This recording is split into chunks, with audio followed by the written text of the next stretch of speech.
There you go, a bit of Jason Isbell to get us started. Welcome, everybody. Well, we made it. Bloody hell. Although this is an especially extended election edition of the ThinkIn. It's either we're all going to fall over in a heap in about 10 minutes or we go on till somewhere around mid-December. So let's see how it goes. It's been a absolutely wild ride in 2020 in so many ways, and I suppose it's fitting that we ended up with an election night that was just as crazed from moment one. It felt like it was one of those. If it was a sporting occasion, it'd been one of those things where a team sort of takes an early lead and you think dream improbable dreams, and then next thing you know they've been overhauled and yeah, several changes of the lead in any given moment, it seemed. So anyway, we're here. It looks like we've got a great room. I hope that some of you have managed to have some solid food and some sleep today. I can't say that I've had a great deal of sleep, so I suppose I was probably imagining that I would just chat for about 10 minutes and then we'll just leave the Supreme Court to sort it all out, and we'll see where we go. I'm hopeful that we've got a very good room of guests. I can see some of them, and I think that one of the ones who's just joined in is one of my old colleagues, David Smith, who's the bureau chief for The Guardian in Washington, and I imagine has had a pretty hair-raising last 36 or so hours with more to come. But what I thought I would do is if you're around, David, I wouldn't mind just kicking off really with a bit of a chat through what the hell happened last night. Yeah, a wild ride. I think your sporting analogy is a good one in terms of all the ups and downs, nerve-wracking, or as one columnist said, more sort of soul-shredding. And in fact, somebody did even make the analogy, this is like watching the World Series of baseball, but if your team loses, it's the end of Western democracy. And certainly plenty of liberals and Democrats were on the edge of their seats feeling that. And Trump really struck the first blow by winning Florida. Mm-hmm. There'd been some hopes that Democrats could take that. We then knew we were in for a long night. Perhaps expectations had been set unreasonably high.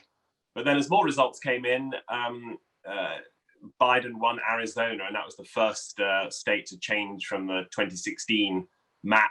That was a major boost for Joe Biden. And as I speak, I think things are still trending in Biden's direction. Some very tight counts in Michigan, Wisconsin, other places. But we always knew Trump would build up leads there. And then when mail-in ballots were counted, they'd be more in Biden's favor. But in the midst of it all, and I think that explains why, Trump stood up at around 2:30 in the morning local time at the White House, a campaign event at the White House, which, by the way, is also against the law, and said exactly what we always knew he was going to say. That didn't make it any less shocking and norm-breaking. He falsely declared victory. He came up with some bogus allegations of fraud. He vowed to take this to the Supreme Court. A lot of commentators said, this is a dark hour. This is one of the most disgraceful things an incumbent president has ever done. It's never happened before in a presidential election. And now here we are, facing possible legal battles. Still uncertain of the winner, but I think right now you'd rather be in Joe Biden's shoes than Donald Trump's, the way the votes are going. So you had a hell of a lot to put in your intro on your story then. How many times did you rewrite it in the course of the night? About 5 or 6 times, I think. And obviously at The Guardian, we're writing for a big American and international audience, but also my main job actually was still aimed at our print edition. And as has been the case for more than 100 years, I think that's a uniquely difficult job for British daily newspapers because of at your first deadline, even your last deadline, you still don't know the result. So you're really hedging your bets and perhaps talking about the turnout and the way the race is trending, but always wanting to avoid that infamous American newspaper front page declaring victory for Dewey over Truman. And then, of course, Harry Truman actually won that election. Yes. Well, I mean, that's a brilliant starting point. One of the things, David, that I wouldn't mind just really just teasing out for people is the thing about this pandemic election, really, that that meant that voting took a very different sort of route, didn't it? Because as I was saying, really, you ended up, I almost felt like you were watching one of those baffling Christopher Nolan movies, you know, where the narrative arc is just like all over the place and you don't know whether you've begun at the end or you've come in halfway through. And the reason for that was that people had basically three ways to vote this time round, and really divided along sort of party lines, didn't they? Yes,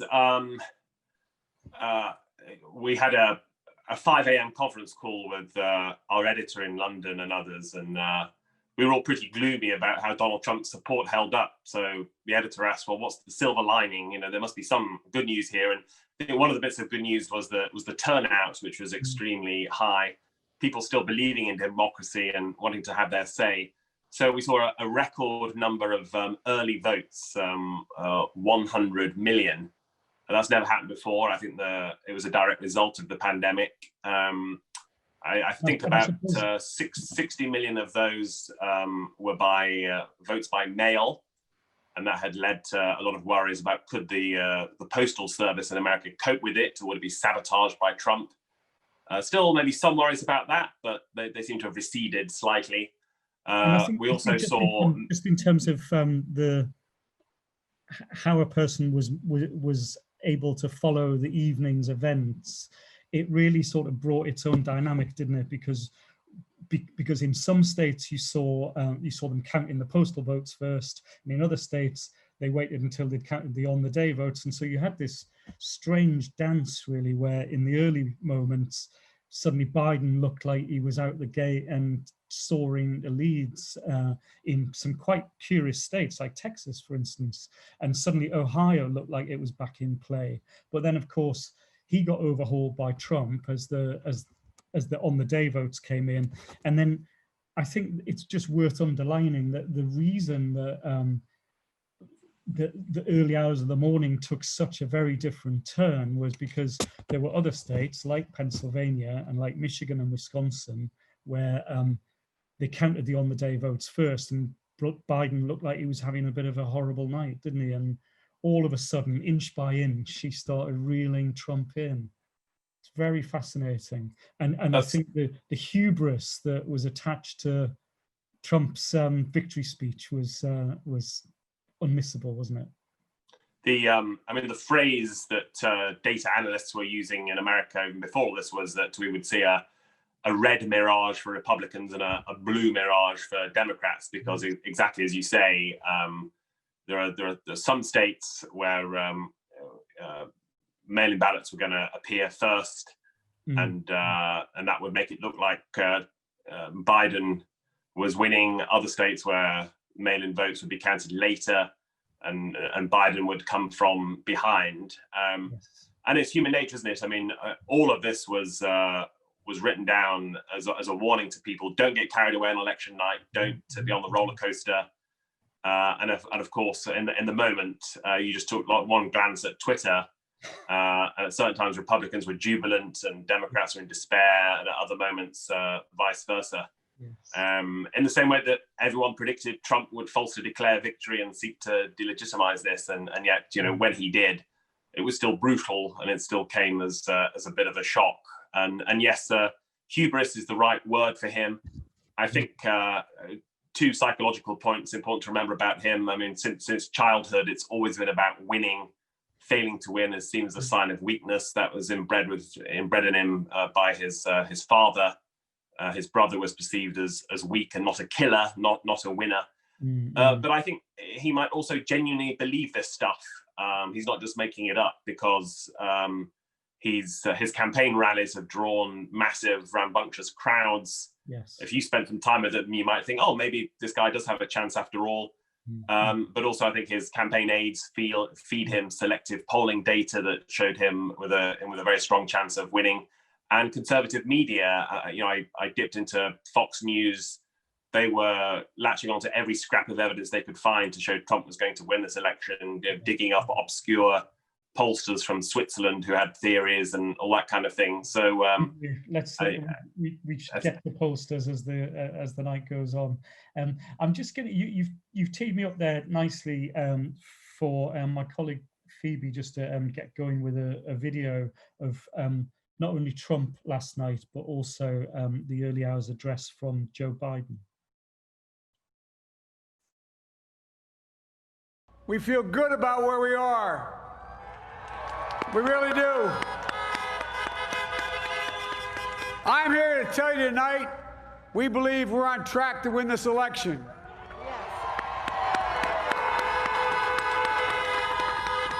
And it ain't over till every vote is counted, every ballot is counted. It's not my place or Donald Trump's place to declare who's won this election. That's the decision of the American people. But I'm optimistic about this outcome. I want to thank the American people for their tremendous support. Millions and millions of people voted for us tonight. And a very sad group of people is trying to disenfranchise that group of people. And we won't stand for it. We will not stand for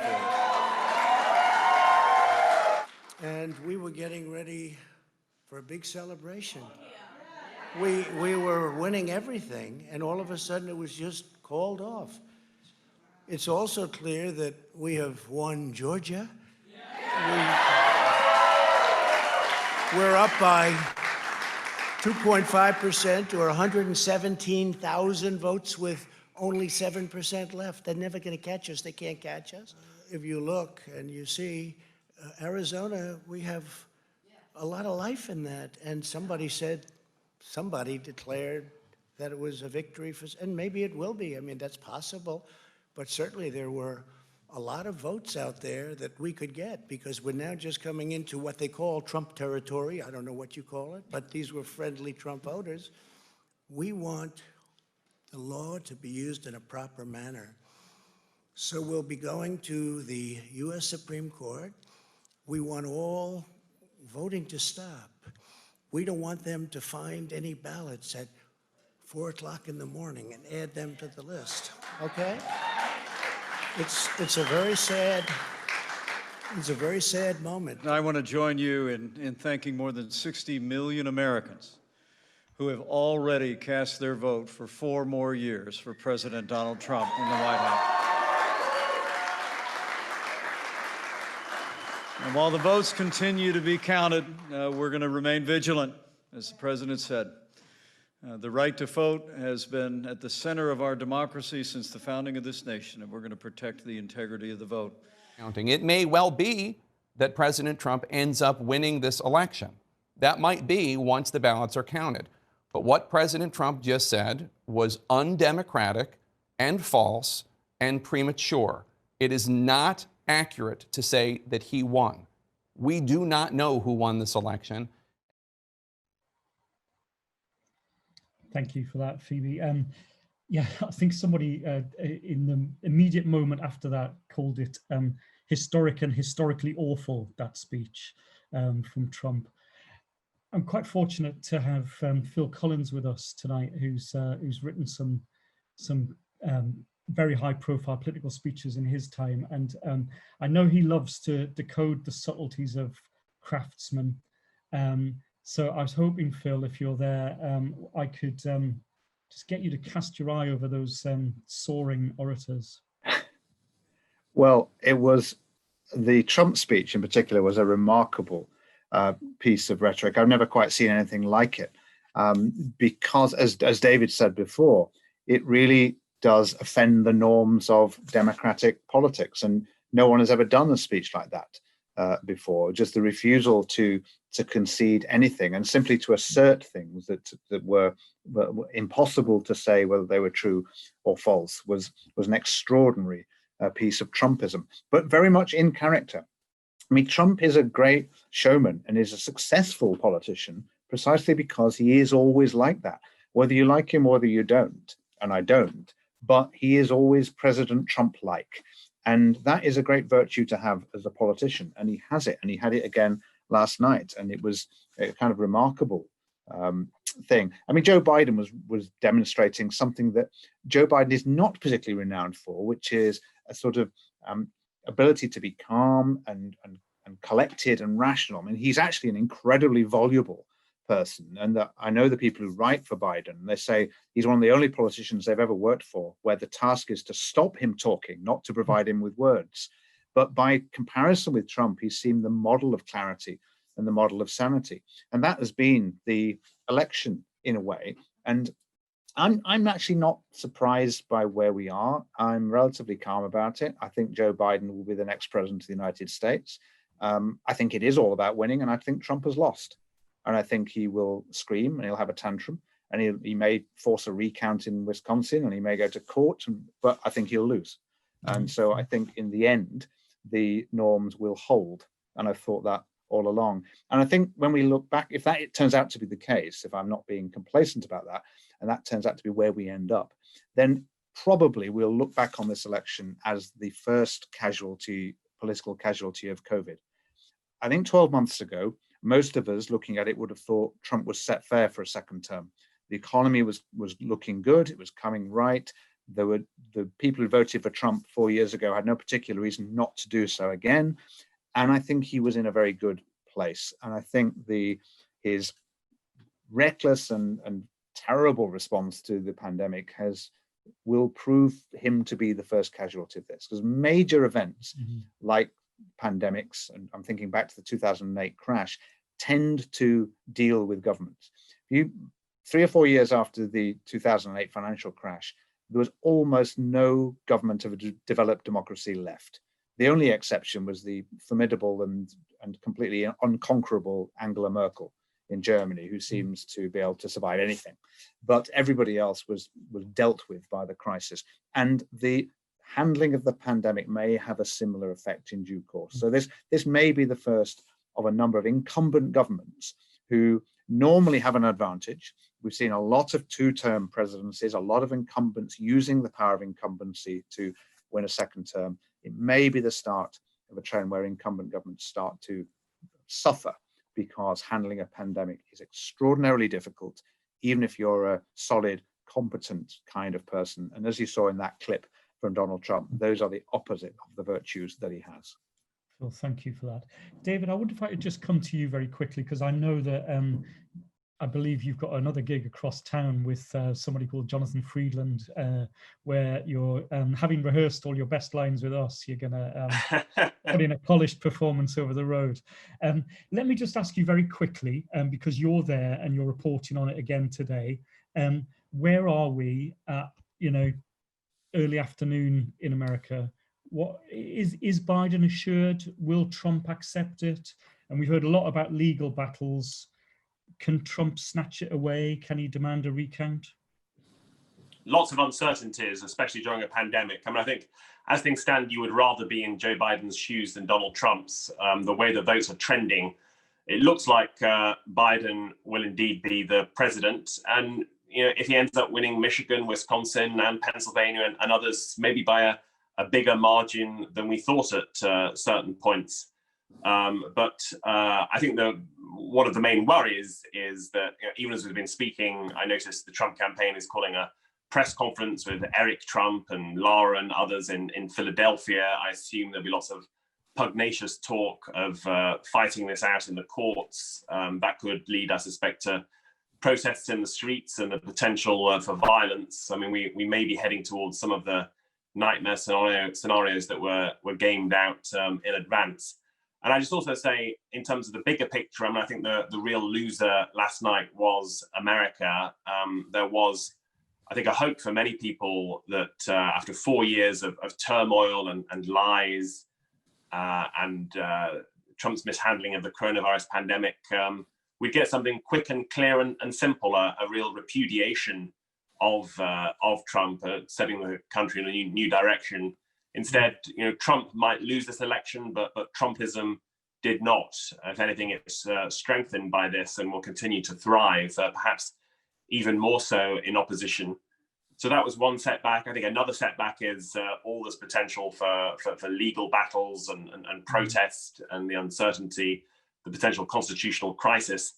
And then slightly longer term, even if we do get a President Joe Biden, I think the results in the Senate were very important, where it looks like Republicans will retain their majority. That means Trump loyalist Mitch McConnell still has the whip hand. Remember, he devoted himself to obstructing Barack Obama and trying to make him a one-term president. He failed in the latter ambition, but I think he'll try to do the same thing again with Biden. That just means more Washington gridlock and dysfunction, feeding the very forces that gave rise to Trumpism in the first place. Indeed. And just as an aside, mindful of the sort of indecent haste that followed the death of Ruth Bader Ginsburg, that notion that it would be the Democrats' turn to start packing courts at lower levels, if not a reshaped Supreme Court, that's kind of out the window, isn't it? Because you need control of the Senate to be able to force those things through. Yes, that just I think reinforces the notion that America is a country under minority rule in many respects. The Supreme Court is really out of whack now with where opinion polls show the majority of Americans are on issues like healthcare and abortion rights. Again, Biden will win the popular vote clearly, but with the Electoral College, it's closer. And the Senate is also does not proportionately represent where the American people are. So I think it's yet again not a great day for American democracy. No, indeed, but a great day for you as a journalist. I admire your indefatigable approach to the whole thing. You seem unblemished by 4 years of covering the Trump White House. So off you go and enjoy your next event, and I wish you luck in the next few weeks. All the best, thanks. Take it easy, see you. Let's just bring in Greg Swenson if we could. Greg, you've joined us for one of these events before, I know. How are you? Great. A little tired, like everybody, I'm sure, on this call. Well, I mean, as I said, I mean, I've sort of I've eaten a lot of Halloween sweets that I'm sure would have been banned apart from under a trade deal with Trump, and I would recommend those to you. Now, Greg, you have the distinction, I think. I'm just going to reintroduce you as the representative of Republicans overseas in this conversation, but I think you have the distinction of being the only person I know who has been universally hailed in a ThinkIn and is billed as the person most Tortoise members would like to go for a drink with. Unfortunately, that's kind of out the window at the moment. So we have it one more night. It's true, you know, it is true. We could do that. Yeah.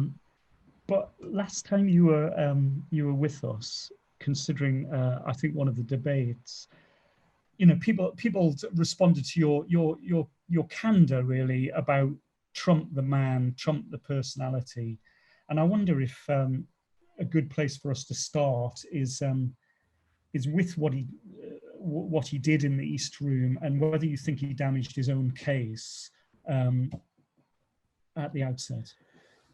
Yeah, I think he damaged his own case, but I have also said that many times about the president, because at first when you hear him speak, and it's just so unlike any other president on either side of the aisle, and I think, oh, he just blew himself up, or he distracted away from some good news because he wanted to get in a fight with somebody, or I mean, it's not the first time. And so I don't know, everybody was kind of freaked out about it, and maybe I've just been like, you know, sort of programmed now to just expect the unfiltered, sort of unleashed Donald Trump.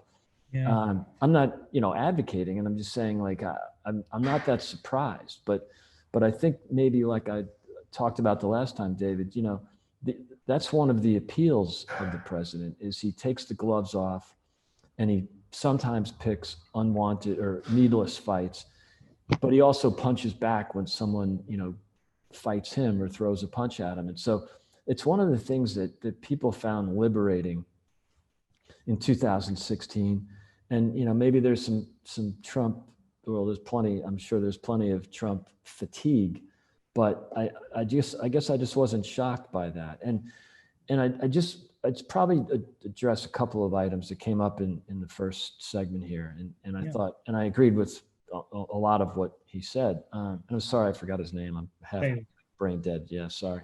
But it's important to keep some perspective. But I agree. First of all, I'd rather be up 2 points than, I've been saying this for 3 weeks about the polls. I didn't really buy into the polls. I don't think a lot of people did on regardless of what team you were on. And I even found the Democrats encouraging people to not get too caught up in the polls and overconfident. But you'd still rather be up 2 points than down 2 points. And I'd rather be up 200,000 votes in Wisconsin or wherever, than down 200 points. And I think about 2000 with Bush v. Gore, it's always better to be the person that's leading and getting sued, because the person doing the suing feels like and I can't remember who the plaintiff was and who the defendant was, but the idea was the optics were that Bush won or was winning and Gore was kind of the sore loser. And I think that, Trump definitely is appearing like the sore loser. There's a great line in Moneyball that Brad Pitt read, and it was I hate losing more than I like winning. And that's how I felt this morning. I was fired up when, he won Florida and everybody was happy and, getting the text messages and the WhatsApp chats and, it felt good. And then, wow, talk about the agony of defeat, the thrill of victory and the agony of defeat. There was like 5 different football matches in one night. But in many ways, it was like 2000. And the difference is, Al Gore and George Bush hired the best lawyers in the country, teams of them. And you had Daley, I forget his first name, Bill Daley, the mayor's brother down in Washington, with Al Gore. You had Boise, I might have butchered his name, but David Boise, or I can't remember how to pronounce it. But what was brilliant about it is David Boise wrote in his book, a couple of years later, and said, yeah, I was trying to make every vote count, but only the votes that I knew were going to go for Gore. So he didn't look for parts of Florida. He wasn't up in the Panhandle where there's a military base and a lot of blue collar workers, because it's kind of roped into Louisiana there. He wasn't up in the Panhandle looking for ballots. He found the precincts that were very much pro Gore, and he decided that those votes should be counted. And again, he's the lawyer. That's his job, is to get Al Gore elected. And so, but they did it quietly. That didn't come out till years later in Boise's own book. And he's had a hell of a career since then. It probably, made him a legend. But there's a way to do it that's palatable, and nobody knew all that until later. Maybe we suspected it. Maybe it should have been more obvious. But whereas Trump's taking the complete other angle, he's basically stated his case and said he wants to go to the Supreme Court. I think it's self-defeating, but it's just, in some ways, you're going to throw a tomato at me, but it's almost more honest because he's telling you that I don't buy this, and I'm going to fight for voter integrity. And one man's voter integrity is another man's voter suppression. And that's just a matter of whose side you're on. The Biden campaign hired 600 lawyers at the get-go. I wish it was the other way around, as a partisan, but I get the optics, and I get how it doesn't sell well. The other thing, it does seem maybe the only thing I would disagree with is well, first of all, I agree it wasn't a great day for America, that's for sure. But I don't think it's the worst day for America. And these institutions endure. And we all thought there was a constitutional crisis in 2000. It took 37 days to get to a verdict from the Supreme Court and actually, have a new president. And this wasn't. I remember this line during the financial crisis, when someone was complaining about not getting any sleep, and Lloyd Blankfein reminded him that you're not in a Higgins boat landing on Normandy. I think it's important to keep that in mind. We will endure this. We'll get through it, and we might get through it in 2 or 3 days. I hope it doesn't take 37 days. I mean, it would certainly these institutions endure. It would certainly set a record for a ThinkIn if we made it to 37 days. But let's hope we can at least have a half-time interval if we do that. I'm just going to bring in my colleague Ella, who's going to help us whiz through some of the graphics that will show us where we are. And again, you'll forgive me for having sort of been glued to a screen for about 16 hours. I slightly distracted myself in the last hour before this, but I just wanted to respond to in setting up those graphics.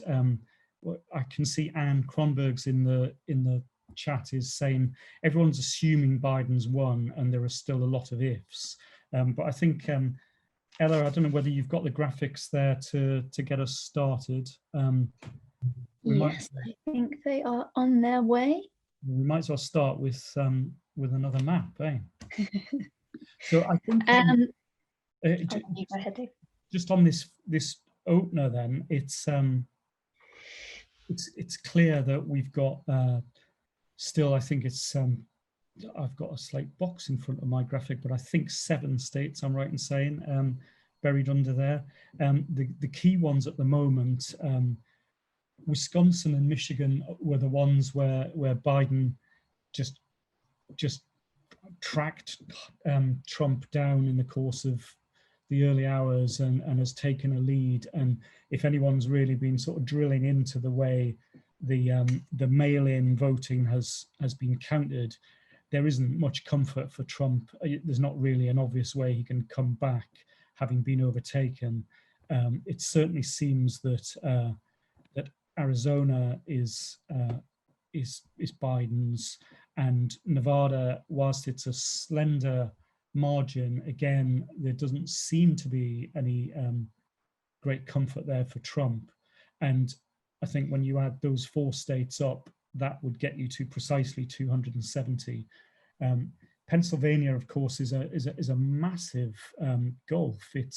It's been creeping down from 600,000 plus when Trump made his speech to about 480 odd the last time I looked. But he's going to get reeled in. It's a question of whether those sort of 3 million or so votes still to be counted have got enough there for Biden to overhaul him. But it's entirely possible that Pennsylvania, which we all thought would be the final crucible of this race, may not even be in play. So that's where we are, I think, on this map. But Ella, do you want to just give us a sense of where we are on Capitol Hill? Yes. So Nancy Pelosi announced reasonably early that Democrats had held their majority in the House of Representatives. She gave a speech at about 5 a.m. UK time. The Democrats had aspirations to expand on their majority in this election. They were 35 up in 2018, but it looks like they may not have done quite as well as they had hoped.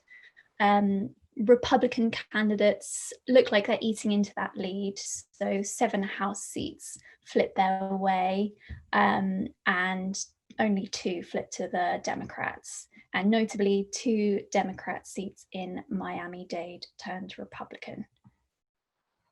Miami-Dade really was amazing, wasn't it? And I think you can talk a bit more about that as we go through these graphics.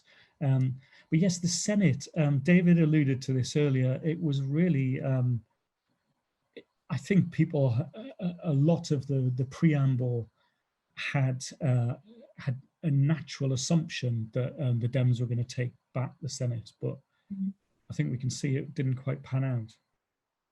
Yeah, so I'd say that the Senate target for the Democrats was, of course, to increase their 47 seats up to at least 50.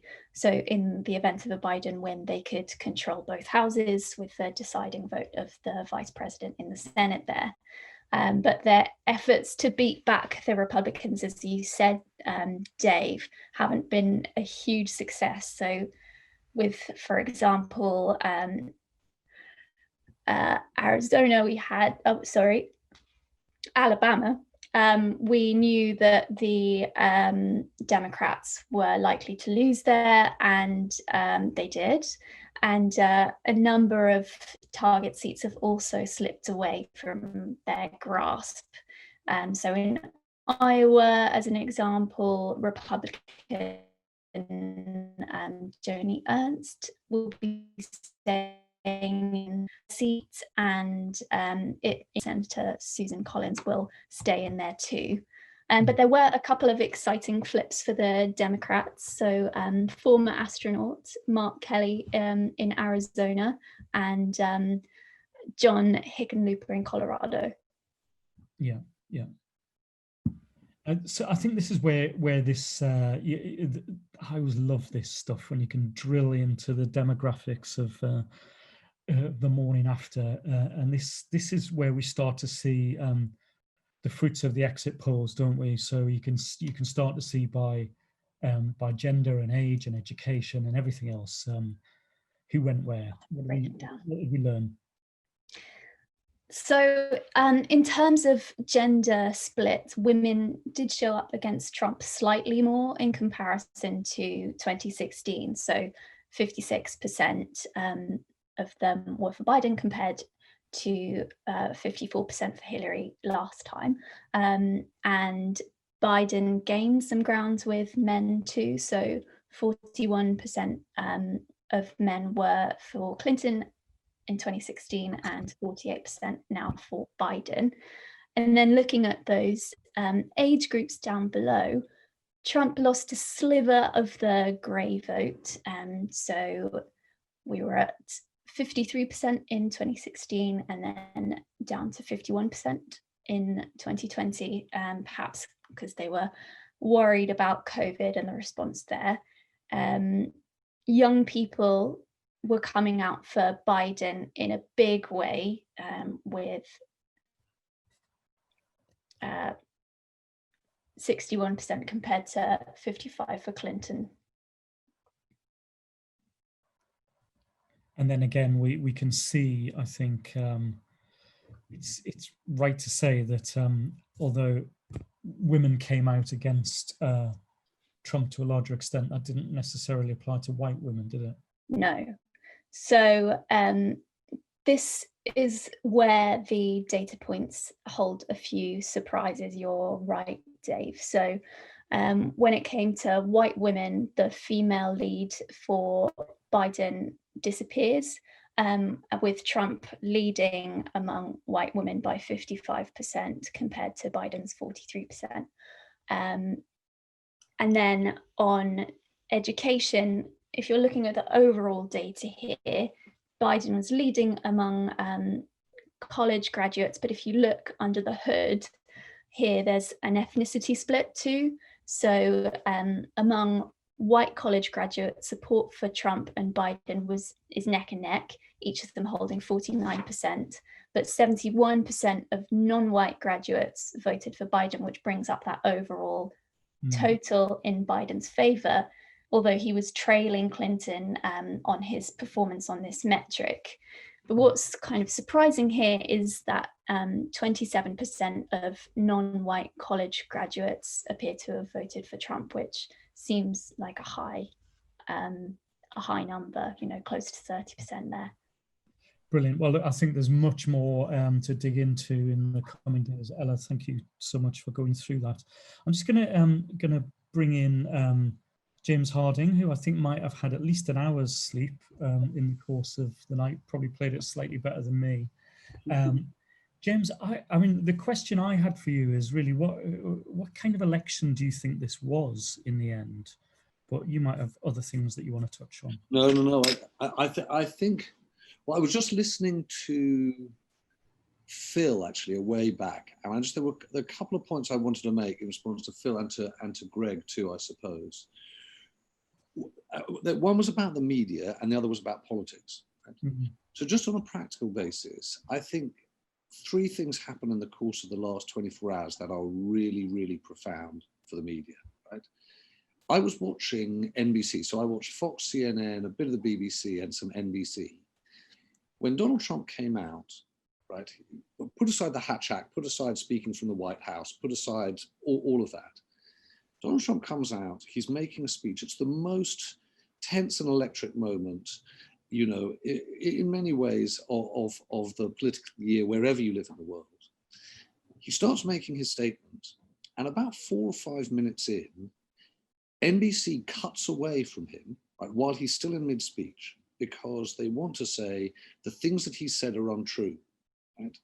Now, I just want to say to you, as an editor, last 2016, I was at the BBC, so I was editing the live output there. That is an incredibly difficult call, right? It's incredibly difficult to cut away from the President of the United States on election night, because you realize you've got a responsibility to your audience and the truth, even though undoubtedly what he's saying is news. Right? You want to hear what he has to say. So one thing that's happened is that you're having to be an arbiter of fact and truth in real time in politics.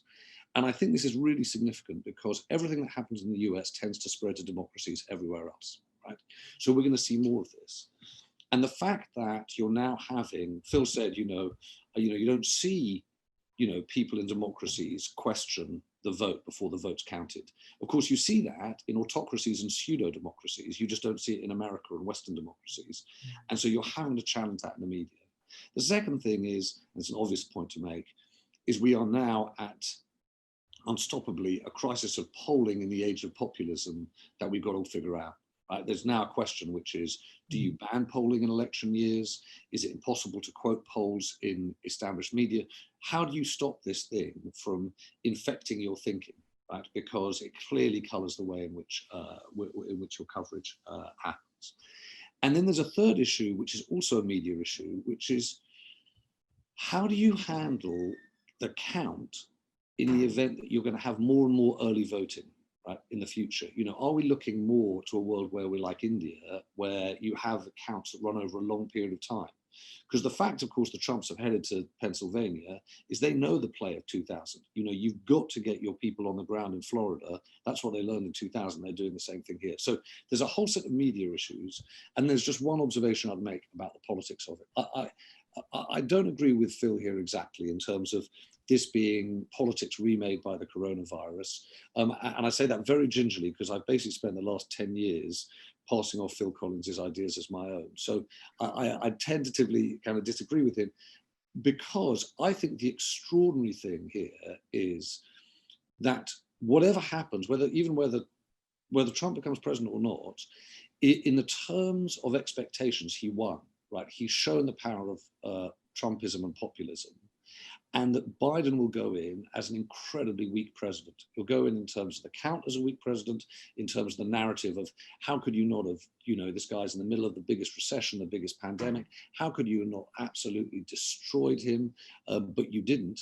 He'll have a relatively, he might have a decent mandate if he makes it, but he'll also only have one term in him. And he'll have a really profound problem, which is when I kind of left the house this morning, I found myself thinking, in the UK today, there is a lot of anger towards Downing Street. We really don't like our politicians, right? But in the United States, you come away from it and think, they really don't like each other. That Americans really don't like each other. That's the impression you get. And any way you cut it, this is about much more than the economy, much more than taxes and jobs. There is a kind of cultural division in the United States. And it's very hard to see a president like Biden on the back of this election doing very much to bring it together.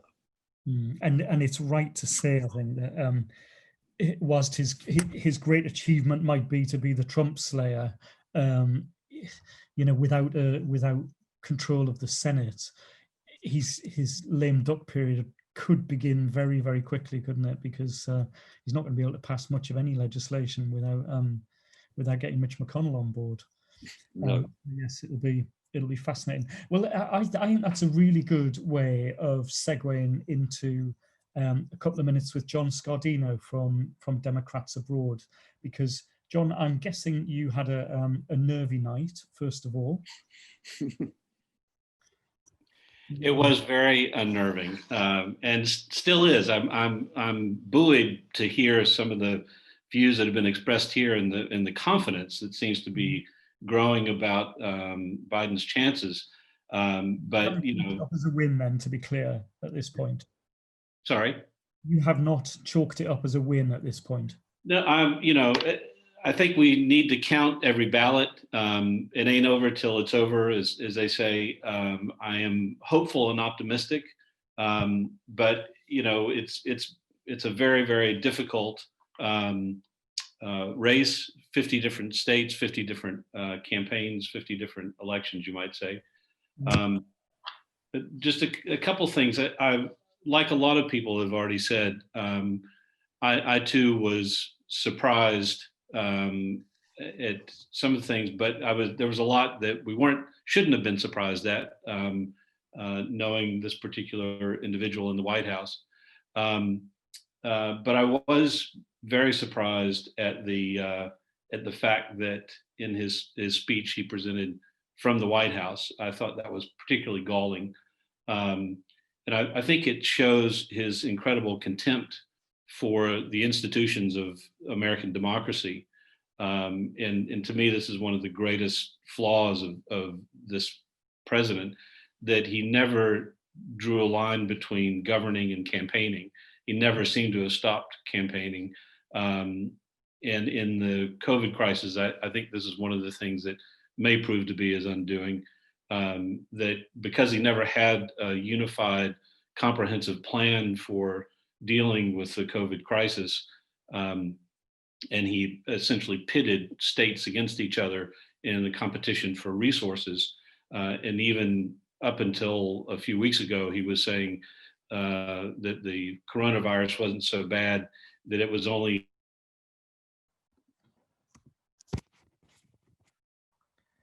Now, is that you who has frozen? In the red states, everything was all right. So that was a bit, as I say, once you're elected, you expect to be to run to govern and not to continue campaigning.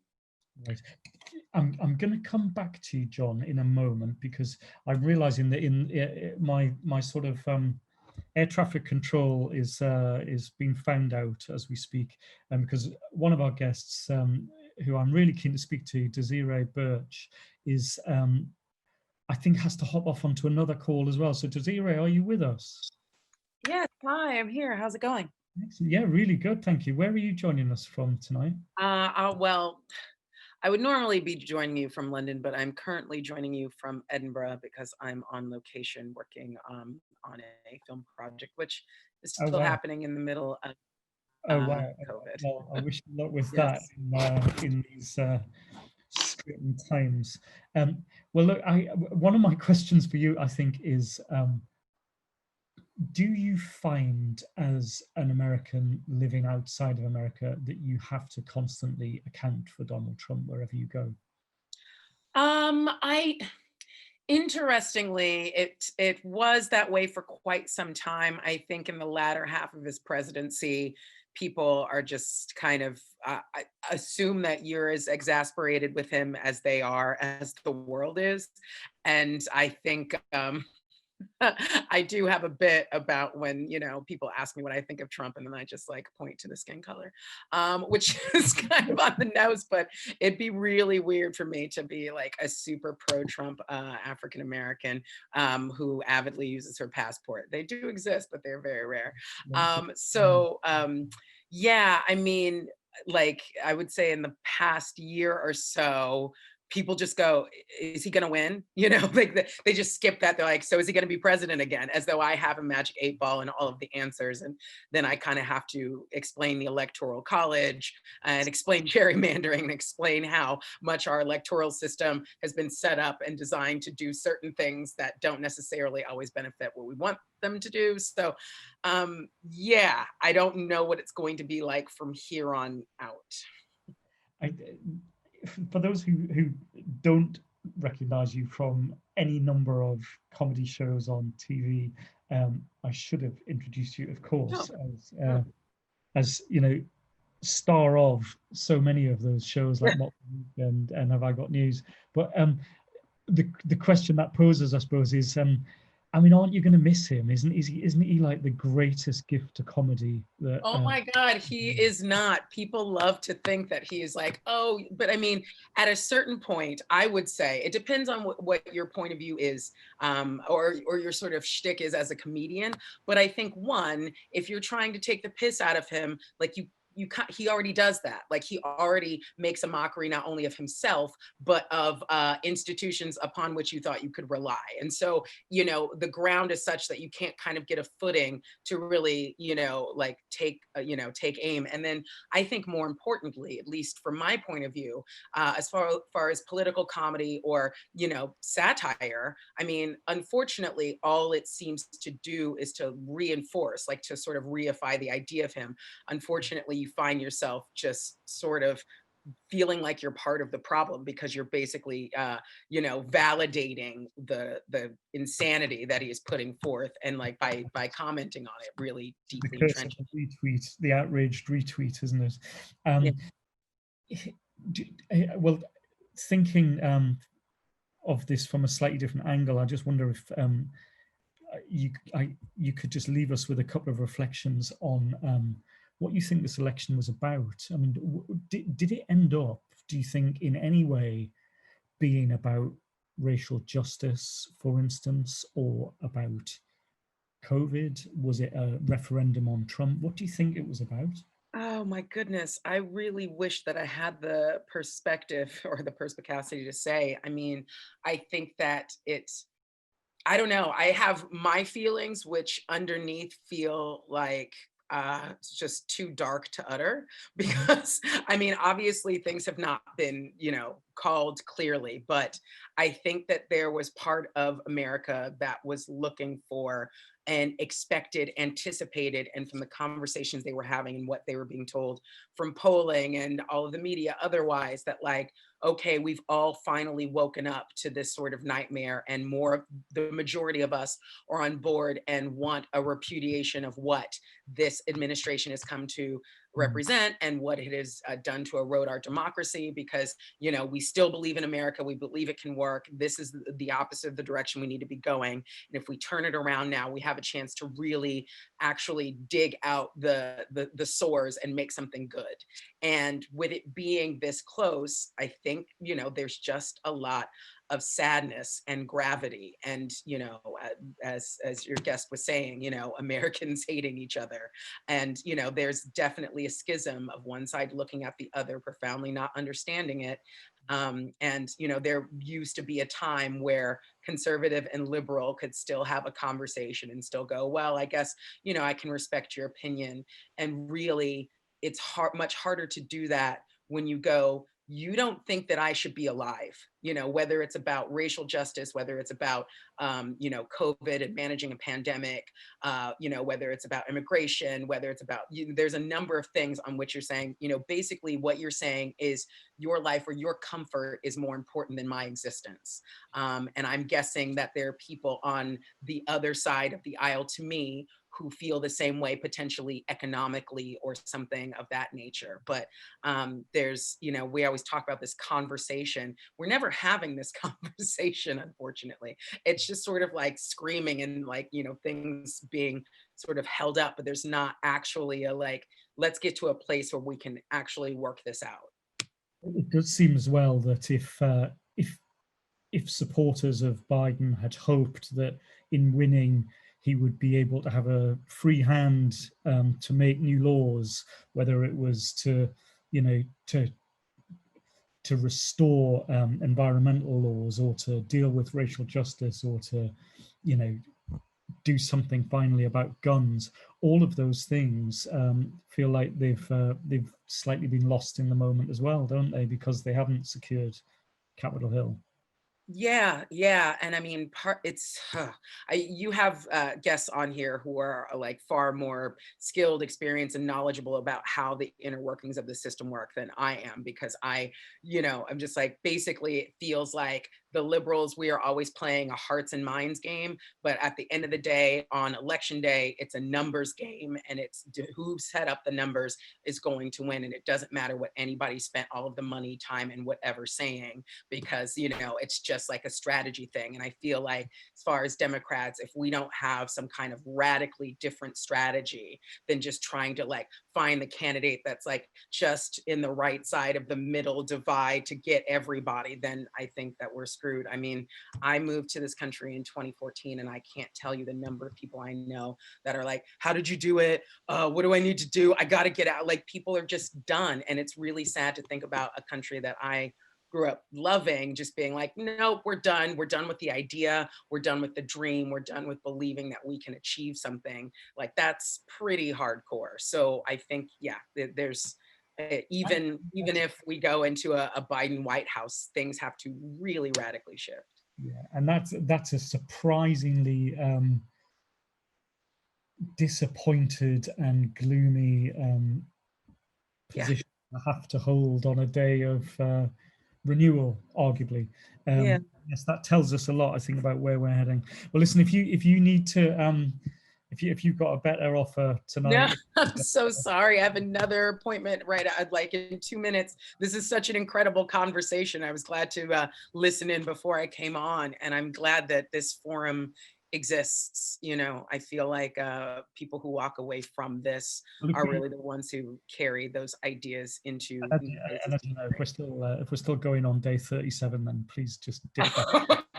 God, I will, but like, it'll only be in tears and rags and just like, because but again, we've done it before, so we'll see. Yeah. All right. Thank you so much. Great to talk. All right, guys, I'm gonna whiz back round to, if I could, to both John and Greg, because I think we're on to something here, aren't we, about this civil war. I mean, God, is this a bind the nation's wounds moment? Can anybody do that? And I'm wondering, John, first of all, is it seems dismaying to me that that it took a 77-year-old man to beat Donald Trump, and I'm stunned that it was kind of the best that the Dems could do.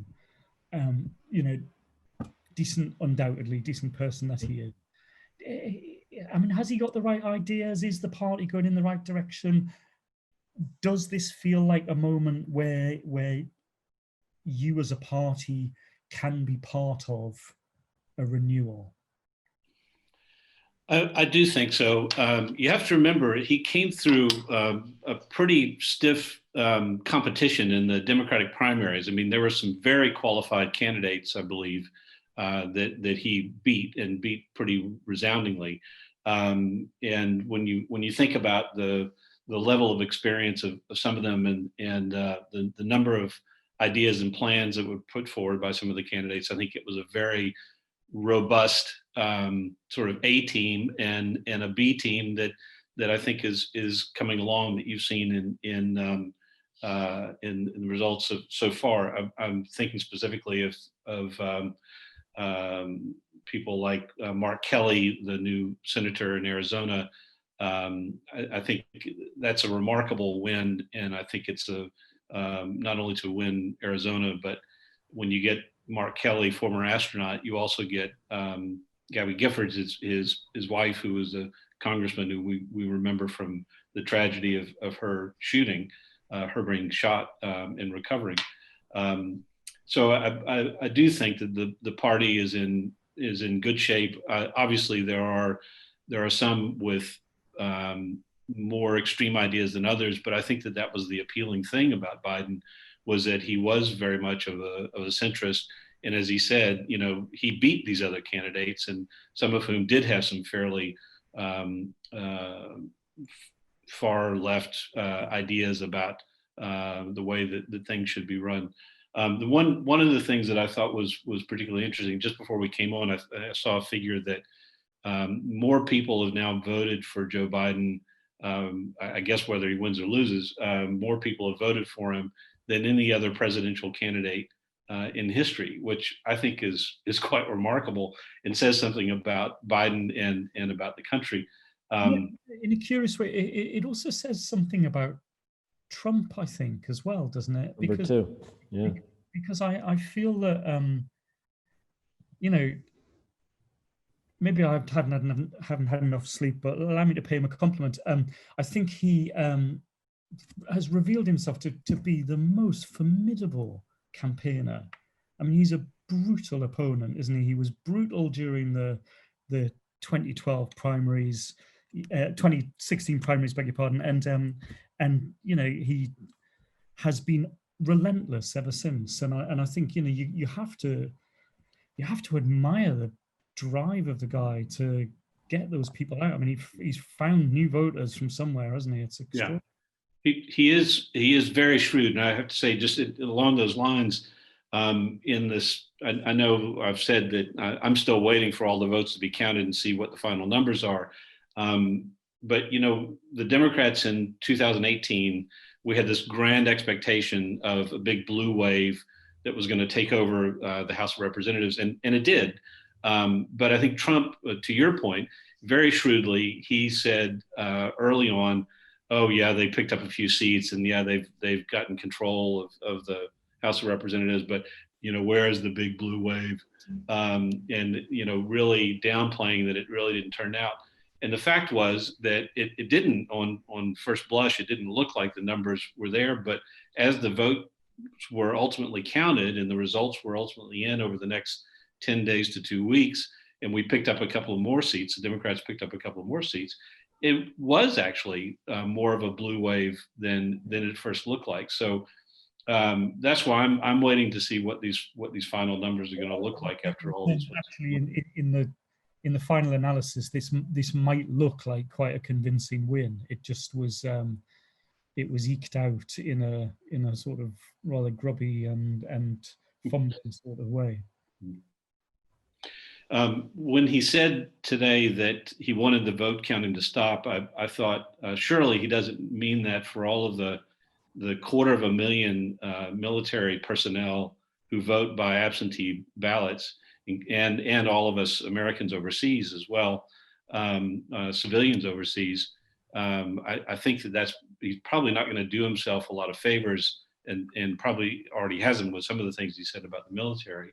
But those votes are very, very important, and I think that the states are following the process that has been laid out. That's very obviously legitimate and legal. They're following the state laws in vote counting. So there's certainly nothing nefarious, nothing wrong with and it's there to be had, isn't it? And I mean, as a number of people have pointed out in the chat, you know, I think it's you know, it does seem like the path is there for Biden, but you know, it also seems clear that even while we're speaking, you know, that Trump's campaign manager is talking about requesting a recount in Wisconsin, and it's going to be, seems pretty certain it's going to be lower than 1%, the winning margin there.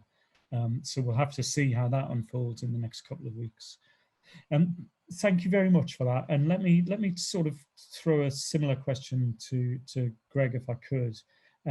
It's just this, you know, this civil war point, really. Is anyone ready on any side of this to try and sort of heal America? Yeah, wow, this is a tough one, because my gut is I want to move back to America and live in Idaho. No, I don't have a gun. I've never had a gun. I'm not, you know, I'm from the Northeast.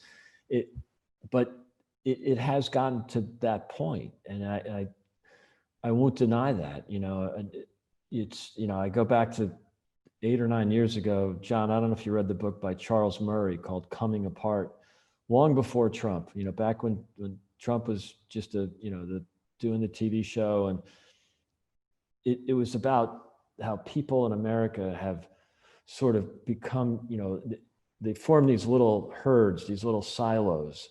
And it's not based on race. It's based on education. It's based on your profession. And you heard in these towns, and Charles Murray called them super zips or super zip codes. And, the super zip codes, there's probably 15 of them. They're wrapped around Washington, D.C., New York City, Chicago, Dallas, LA, San Francisco. I've lived in 5 super zips, but just because I'm aspirational and I wanted to check all those boxes. I'm trying to set the record for super zips and losing money on real estate. But it's and Charles Murray pointed it out, 9 or 10 years ago, that this is not the place that maybe John and I grew up in, where you could live in a neighborhood where you had a doctor, a teacher, a fireman. My grandfather was a cop. You lived with other people that did different things.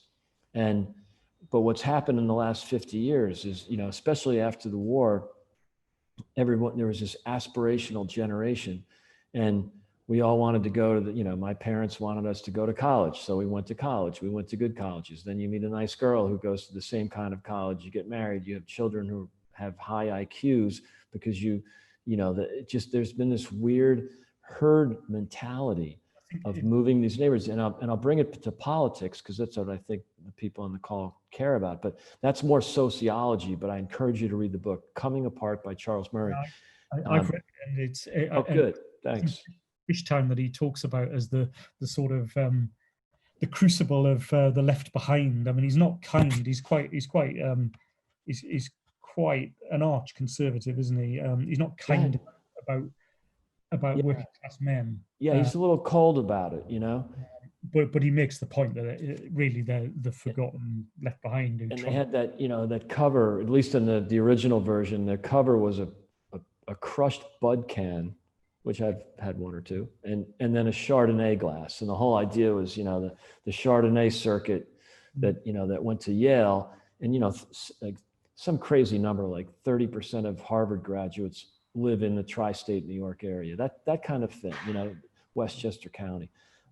So look, I think it's real. And I think, again, bringing it to politics, prior to the Tea Party, and I kind of like the Tea Party concept, but one of the unpleasant results of that was there was this idea that congressmen had to be back in their district. And if you were living the high life in Washington and going to dinner parties in Georgetown, that was sort of frowned upon. And we can make fun of that. It's like, it's easy. Like as a sort of part-time pundit, I like to throw those jokes around and say, oh, that wouldn't be fashionable in the salons of Georgetown or in the Upper East Side. But back in the day, congressmen and senators lived in Washington. They went to the same clubs. They went to those 2 nice clubs across from the Capitol and had drinks. They, the old stories of Reagan and Tip O'Neill having a whiskey. But even aside from the senior people in leadership, even all the people in the staffers and they all hung around together, and they played, they hung out at the same, depending on your age, you hung out at the same country club or you lived in the same neighborhood. And I think the congressmen, for good reasons, I get it, they want to go back to their district. So they sleep on a couch in Washington for 4 days, and then they go back on weekends to their districts in the heartland. And there's some merit to that. But I'm afraid that people aren't spending time together, and people can't, the congressman can't pick up the phone, just like a lot of us in this political divide don't feel comfortable picking up the phone. I do, and I think people in this forum and this is one of the things I love about it. We can do that. And John and I've never met in person, but we've done radio together. I'm quite sure, John. And I think, we could go have a beer, or, we can go, meet our wives or whatever, like it just. I remember going to, after the midterms in 2018, going up to Harvard to do an event which is supposed to be for all of the new intake. It was a bipartisan kind of retreat where they would get to know each other, all these newbies from across the aisle, and forge friendships that were gonna, last for a generation. And it was all going well for a couple of days until they had their joint press conference at the end, and one side refused to take part and be public.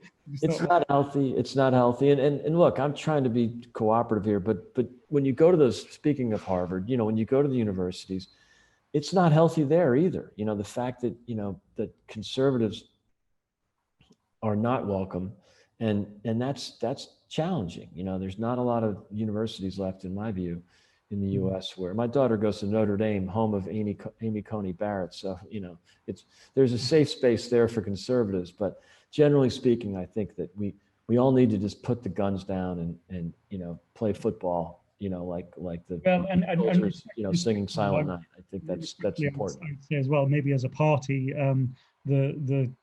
you perhaps all need to go away and think about first principles, because having had a hostile takeover from someone like Donald Trump has undoubtedly led to an undignified period, at the least, you could say.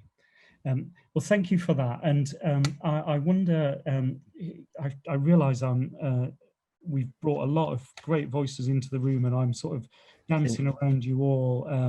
I'm not really giving others much of a chance to David, jump. can I interrupt you for 1 sec? And I'm so sorry to do this. Not only were we all exhausted from election night last night, but it's also the last night to go out. And my wife is waiting with some friends, Well, and I've done 15, news, we talk situations. a good game about I can't do any more talking.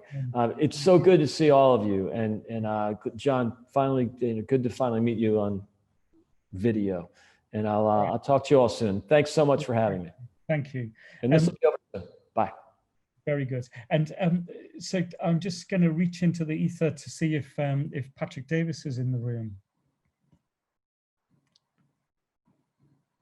Are you there, Paddy? Yes, I am. Hi, David. Excellent. And welcome. If people might have seen Patrick on a previous discussion like this.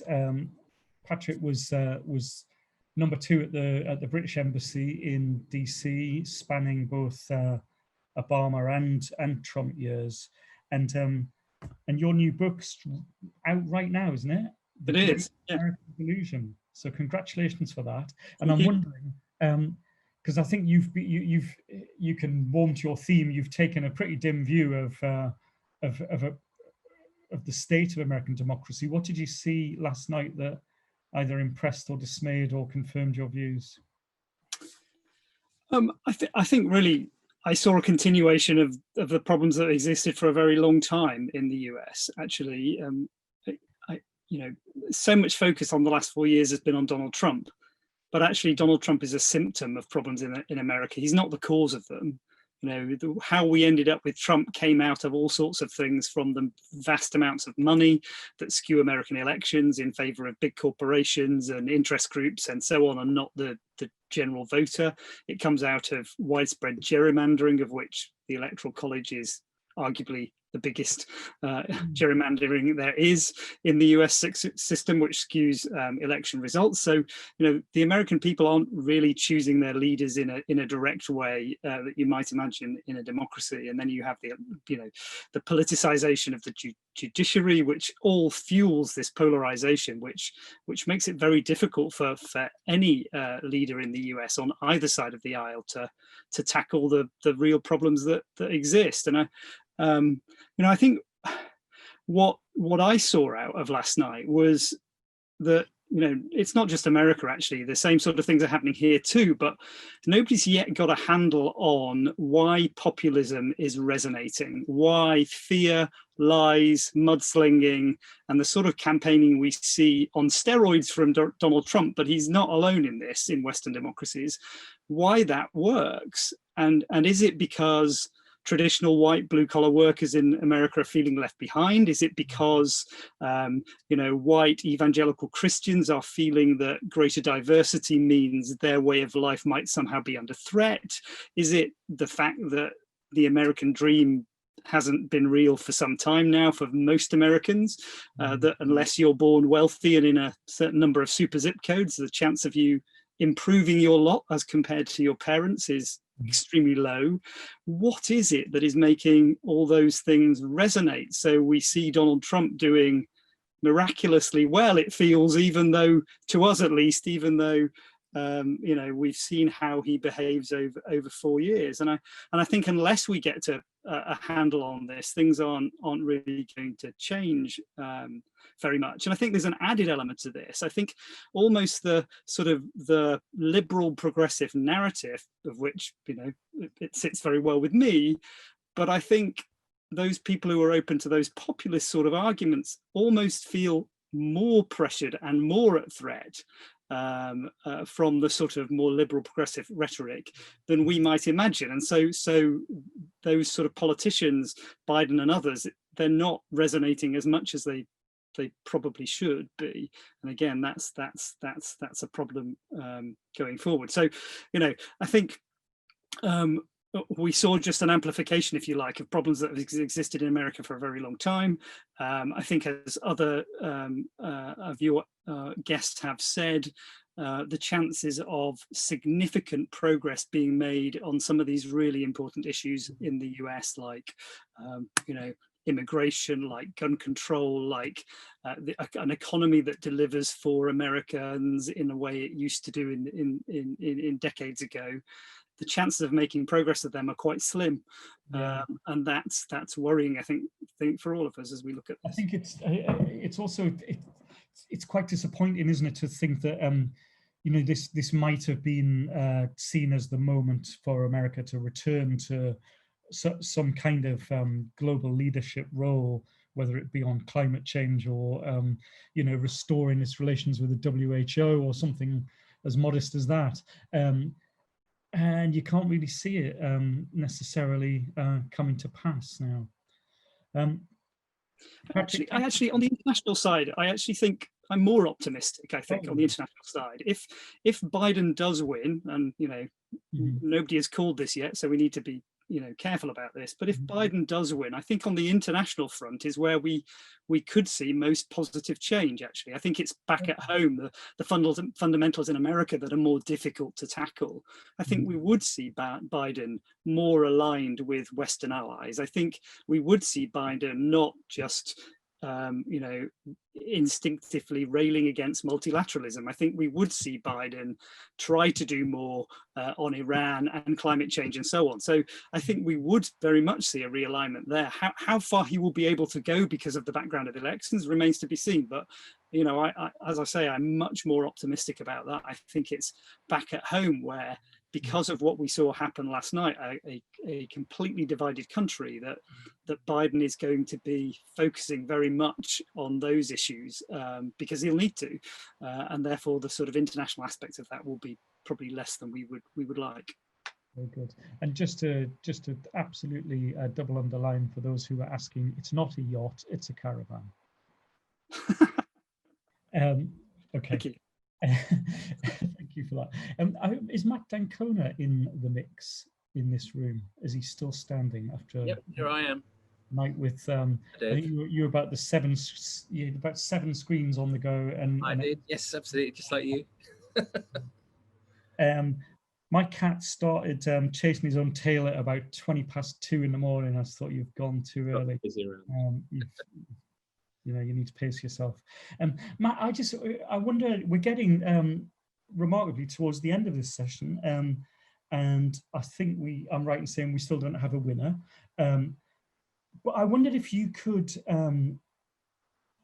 just go back to that question really that James was talking about, because we haven't touched on it much, of the crisis of polling, and because I know you've written a lot about nationalism and populism. Can polling function in that atmosphere? I don't think it can as presently constituted. I think first of all, this election was more consequential than 2016, whatever happens, in the sense that what it shows beyond doubt, even if Trump loses, is that Trump and Trumpism and what he represents and what his supporters like about him was not an aberration. And it wasn't simply a question of pressing the reset button. You know, Biden very, very explicitly framed this election as a referendum on Trump.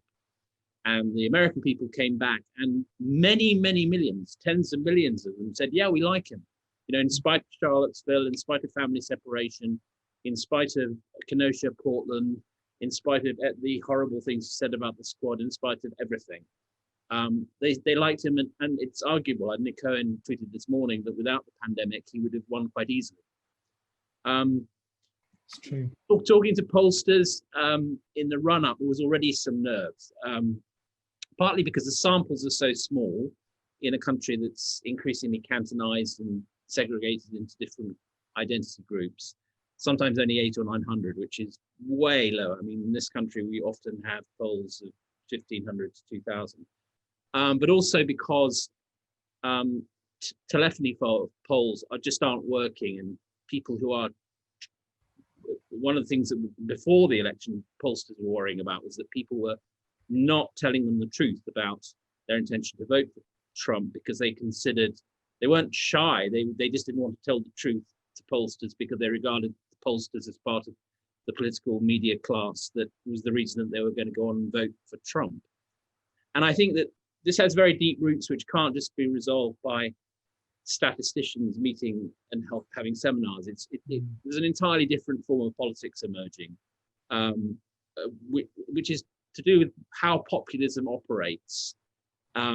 It's not to do with the delivery of facts and data and argument of persuasion. It's to do with identity and culture and fear and the attribution of blame and charismatic personality cults and conspiracy theories. We now have a member of Congress in Marjorie Taylor Greene, who is explicitly a supporter of the QAnon conspiracy. And it's going to be much harder to capture those sort of deep, visceral feelings in data sets than the traditional categories of politics. And this is part of a bigger problem, I think, and a challenge, which is that if Biden becomes president, it seems possible, probable even, there will be a huge gravitational pull to say it's breathe a heavy sigh of relief. That was a close one, actually. We've pressed the reset button and we've gone back. No, we haven't. This demonstrates that the change that Trump and the other populist nativist leaders that have emerged since 2016 and Brexit represent is here for the duration. It is no longer enough to say it's the economy stupid. That's a stupid thing to say. And the old view that you can manage the world by a corporate and liberal political elite with a dashboard using information fed into it is over. What you have now is a huge disaggregation of societies into identity groups, massively turbocharged by technology. And it presents a fundamental challenge to the way that we operate politics, because the people that have learned how to use the system and game it, like Trump, who a deplorable man on so many levels, but incredibly strong. Less than a month ago, he was in hospital on oxygen in Walter Reed, and then the last few days he was storming through rallies. I mean, absolutely built for the moment. Politics on steroids. Absolutely, how and they understand how modern politics works, these people, which is you either colonize institutions like the Supreme Court or you ignore or destroy them. They don't play by the rules. They have their own different rules, which are based much more to do with the building of networks, digital networks, the understanding of technology, the harnessing of grievance rather than the pursuit of policy. And until we, those of us who despise the politics that he represents, until we accept this and stop trying to beat him by the old methods, this problem will remain. And so I think this if 2016 was a punch in the face, this is a breeze block. And whilst I personally would love to see Biden in the White House, I hope he wins. This is not a true victory. There are much deeper dynamics at work here, and we ignore them at our peril. I mean, it's it's the West Wing. It is not. I mean, I don't feel there's no soaring. that was a swan song, the West Wing. Sadly, I wish it was not. It was. I think I'm contractually obliged to go to James Harding at this point. Oh, thank you, Dave. I tell you why. Look, firstly, I love what Matt says. I think Matt is totally right, and I think it's the economy stupid is exactly the right call. That something much more profound is happening culture-wise. Dave, I just wanted to try something out on you for size because I'm just feeling a little overtired and overeager. Everyone's called Wisconsin. Yeah, exactly. Everyone's called Wisconsin, right? Yeah. Arizona's called. Mm-hmm. Nevada, he's ahead 0.6%, but quite hard in a state that with that few votes to see how he loses Nevada, right? He's 93, 94% counted in Georgia, right? But there are, several 100,000 votes still to count in Georgia, and he's what, sort of 80,000 there or so behind. And I just wondered whether or not, given we're Tortoise and given all of the, talk we've done over the last year and a bit about being slow, not trying to add to the breaking news, not trying to get ahead of the pack, whether this is the moment that we should do what no other media organization has done and call it for Joe Biden. Joseph R. Biden is the 46th president of the United States. Here we are, ahead of everybody else, an overtired tortoise, probably on a little bit too many political steroids after an hour and a half's worth of thinking, thinks you're probably at the point now that Biden gets to 270 and possibly in the next few days more than that. But don't you think, Dave, we could probably say he's going to make it now? Yeah, I think so, because Michigan's only going one way, and that's now he's 38,000 votes ahead. There is 94% in. All the remaining votes they're counting are all the mail-ins. So Trump's not coming back in Michigan, and the ones you just described, Nevada, Arizona, Wisconsin, Michigan, that gets you to exactly 270. By the way, I just want to say, Dave, I'm really enjoying this because you've got all of these, you've got lots of people saying, no, don't do it. My favorite is Martin Ricks, who just made a message going, no, don't do that. It just makes me nervous. Yeah, I mean, it's the PTSD is strong, I think. Absolutely. The other straw in the wind I just throw in. Do you remember when in February I went to Pennsylvania Yes. and we went to Northampton County, which was one of the pivot counties that had twice voted for Obama and then flipped for Trump. And we said there are 209 of these in the country, and these are the sorts of places where Dems are going to have to win if they're going to win back the White House. Well, I'm here to tell you that Northampton County, Joseph R. Biden Jr. has got 83,163 votes. Donald J. Trump has got 82,415. So by 0.4%, Northampton County, which is home to Bethlehem Steel, as was the maker of railways, skyscrapers, and battleships, has gone back into the Dem column. So there you go. My God. All right. Well, I think that's as close as we can get, which is, if you want to see the shape of this, go back and read Dave Taylor's piece or listen to Dave Taylor's slow newscast from February 2020. Either that, or should we all just get a drink and and draw a line under it? I think I'll see you for the next 37 days of this as it unfolds. Sincerely, thank you for joining us tonight. I think we've had a really great set of conversations in the last month or so, and some brilliant guests. I really feel delighted by the generosity of spirit and the general cleverness on view. I hope that we get to do it again before inauguration, and God, there's going to be many more of these think-ins as well, once we've had a little bit of the lie down. So thanks, guys, and we'll talk again on the other side.